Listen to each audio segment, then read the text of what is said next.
On est début novembre, je voulais vous présenter les deux lignes syntropiques. Donc ici, à ma gauche, vous avez une ligne qui descend jusqu'en bas. Et à ma droite, ici, j'ai planté à la fois des fixateurs d'azote et des plantes pour la biomasse. Alors, il est clair qu'on ne voit rien actuellement. Donc mes arbres cibles sont donc ici manguiers essentiellement. J'ai aussi de lime, donc ça sera agrumes, manguiers, et entre des arbres pour la biomasse future qui feront de l'ombre.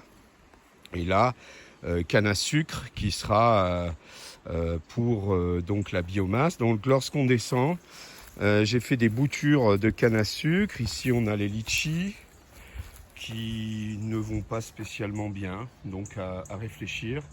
Ce qui était intéressant, c'est de voir les boutures de canne à sucre fourragère que j'ai fait ici, que je fais ici, de façon à faire une ligne future de canne à sucre, entrecoupée d'autres plantes pour la biomasse. Donc là, on a l'oranger navel. Ici, on a encore des boutures de canne à sucre. Donc, on n'arrive pas à avoir actuellement vraiment, j'ai mis des poteaux, les deux lignes. Mais une ligne, le principe, c'est que la ligne de droite nourrira la ligne de gauche avec les arbres cibles. Ici encore, litchi qui ne démarre pas. En revanche, on voit que les pluies d'automne ont vraiment fait du bien et que lorsqu'on s'avance, il y a toutes les plantes endémiques qui prennent leur place. Les acanthes sont à la fois invasives et à la fois permettent d'avoir un couvre-sol tout l'hiver. Elles disparaissent l'été. Je voulais toutes les enlever, mais je me pose la question parce que elles font partie du paysage et je ne pense pas qu'elles vont concurrencer. On va voir. Ici, donc les eucalyptus qui plus tard feront de l'ombre. Là, on est sur une zone que je dois nettoyer tout cet hiver. Je dois éclaircir pour que mes arbres cibles, comme le figuier, y retrouvent de l'espace, de l'air, du soleil. Encore des boutures de canne à sucre que j'ai fait cet automne, qui partent bien.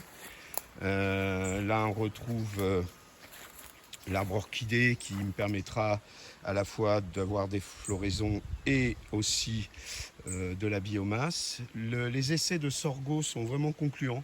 Le sorgho en fixateur d'azote, en biomasse, sera intéressant. Donc au printemps, il y aura tout un travail de plantation de graines pour avoir entre les arbres là du fixateur d'azote et de la biomasse pour faire vraiment masse pour l'été, parce que l'été ça fait peine, c'est tout sec, il manque de plantes, il faut que je densifie.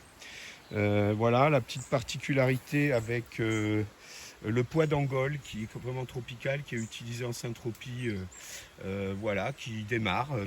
Voilà, il a été planté cet été, ainsi que Linga edulis qui est là. On va voir, qui se porte plutôt bien. Et j'attends le passage de l'hiver et le printemps pour qu'il fasse ses racines. Notre bananier planté tout petit prend son envol tranquillement. Les manguiers asiatiques magnifiques qui ont bien poussé. Et puis un petit éclairage sur cette biomasse qui est le tournesol mexicain, Titonia. J'espère que toute cette biomasse permettra effectivement de nourrir donc cette ligne. Et maintenant, le travail de cet hiver va être de créer une autre ligne où les arbres cibles ont déjà été plantés. Là, j'ai le longanier, qui semble fonctionner en fructification. Et donc une ligne ici qu'évidemment on ne voit pas, avec au milieu un manguier qui se porte très bien. Donc j'ai du travail de défrichage et de structure pour gérer tout ça. Rendez-vous au printemps pour la Saint-Tropez.